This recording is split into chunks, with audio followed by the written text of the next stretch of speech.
Welcome to Front Office Sports. Joining us today, the current head coach of the Duke women's basketball team, the head coach of Team USA women's basketball, and the newest member of Prime Video's WNBA coverage.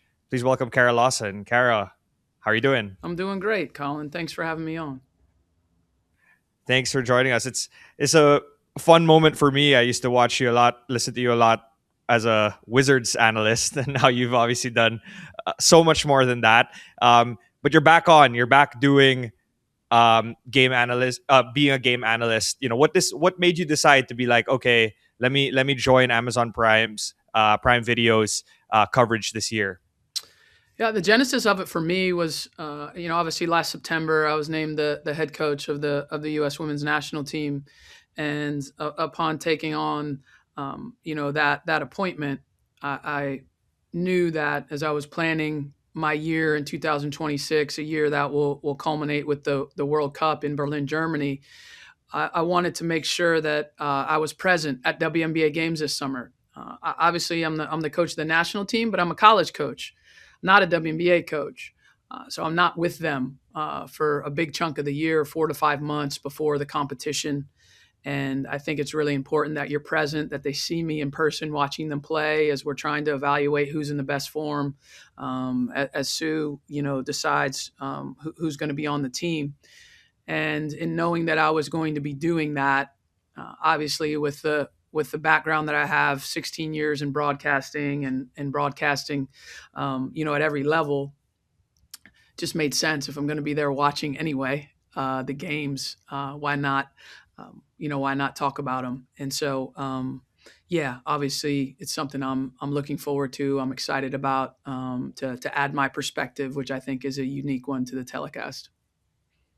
I think that's so fascinating to be able to say, hey, I want to, I guess, like maybe not scout, but be there for these games. And it's like, oh, I might as well just also call the games. Is there any, I guess, like, are you still able to pay attention to properly scout them when you're, basically doing a job? Do you think it's different when you're actually just, there and watching, not having to actually call the games?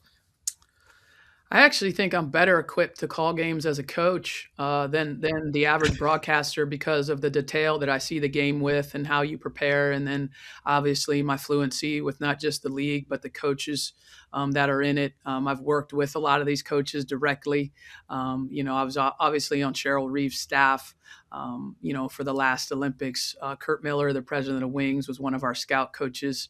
Worked with Jose Fernandez, Nate Tibbetts, Stephanie White, Natalie Nakase. They were my assistants and my scouts in Puerto Rico. So the reach stretches far and wide. And then from the player perspective, having coached a lot of these players starting from high school. I mean, I first had Aaliyah Boston and Paige Beckers at 16 years old when I was their 3-on-3 coach back in 2017 or 2018, I think was the first time I had them. And then obviously coaching with the national team in the 3-on-3 program, whether it's Plum and Jackie Young in Tokyo in 2021, our entire group in Paris 2024. And then, our sessions this past year, where we've had over 25 players come through, sessions in December, sessions in March, sessions in April. So I don't know that there's anyone in the last year that's touched more of these players or coaches than I have within the training environment, which I think is an interesting piece, right? These players and these coaches in competition to be able to lend some insight to where they are right now in their journey, and then where they hope to get to. I wanted to touch a lot about the coaching side and you being a coach in Duke, but because we're talking about USA basketball already, I did want to bring this up. There's been a lot of talk about the growth of international basketball as well. Potentially more international players coming to the women's game. We see in the men's side the gap is closing significantly. I'm curious for you, like how do you make sure or maintain that the Team USA women's basketball, which has been a massively dominant force for so long, like kind of continues that in your era? Well, I think the results have been, meaning we've won, but I wouldn't call the gold medal game massively dominant. I mean, it was a 1 point win. Right. And so when you look at, it's been competitive for us in many competitions, and there's a lot of talented players coming up all around the world, and a lot of talented national teams. I tend to focus on us more so than opponents. That's true of my team at Duke. That's true of my team with USA. I want us to get as connected as we can in a short period of time, and I want us to be able to play our best basketball in Berlin. That's the focus. We will focus on opponents, obviously, when they are in front of us, but we have a lot of things that we need to work on, and we have some new people that we're going to have to integrate, and all of our focus needs to be on that. So we understand what it takes to win a World Cup and what it takes to do that, and it's never been easy.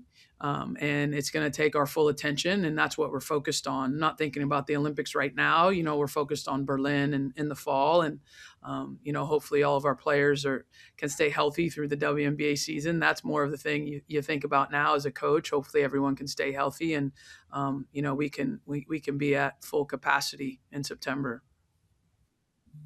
Has the CBA, like this changed? There's more developmental players now, so there's more roster spots. There's more teams, as you said.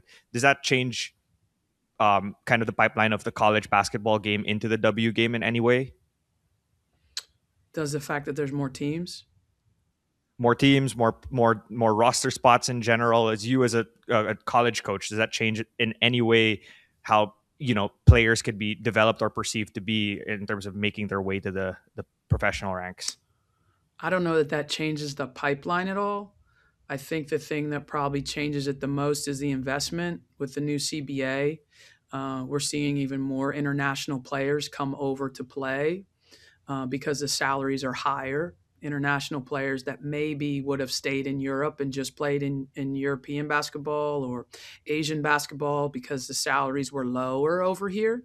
And now that they're higher, and a lot of times now higher than what they can get paid in Europe, now everyone's coming over here. And so I guess we'll wait to see till final rosters are named on Thursday, what the total percentage is. It's something that I would be curious about, is the number of international players percentage higher this year, and is that a direct result of the new CBA? Take for instance, the French national team was one of the best teams in the world. 2 or 3 years ago, barely any French national team players would come play in the WNBA, and now I think there's at least 12 that are in the WNBA playing. When you look at Marine Johannes, you look at Gabby Williams, Right. Eliana Rupert, you look at Janelle Salon, you look at Fatou, you look at Layla Lacan, you look at Nell Angloma, who just got drafted, you look at Torre, she was just cut at Connecticut yesterday, but you start to Right. see Malonga. I mean, how can you forget Malonga in Right. Seattle? Right. And so now all of a sudden, in a 2 to 3 year span, you go from very few players to almost their entire. Oh, I didn't even forget Carla Leite at Portland, right?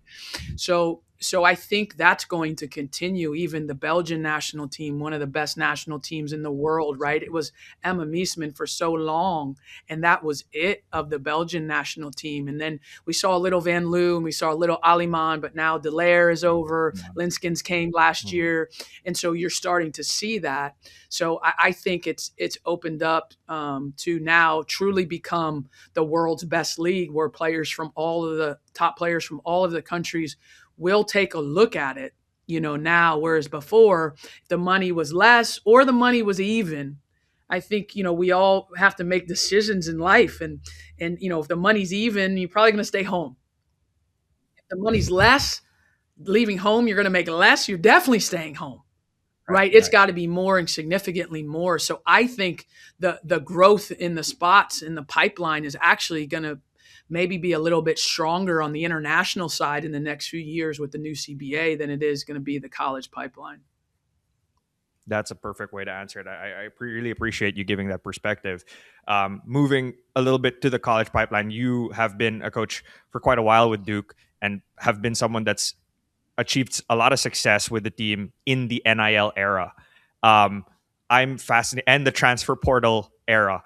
I'm fascinated your broader thoughts on how NIL has affected, how transfer portal has affected the women's college basketball space, and where you see it moving forward.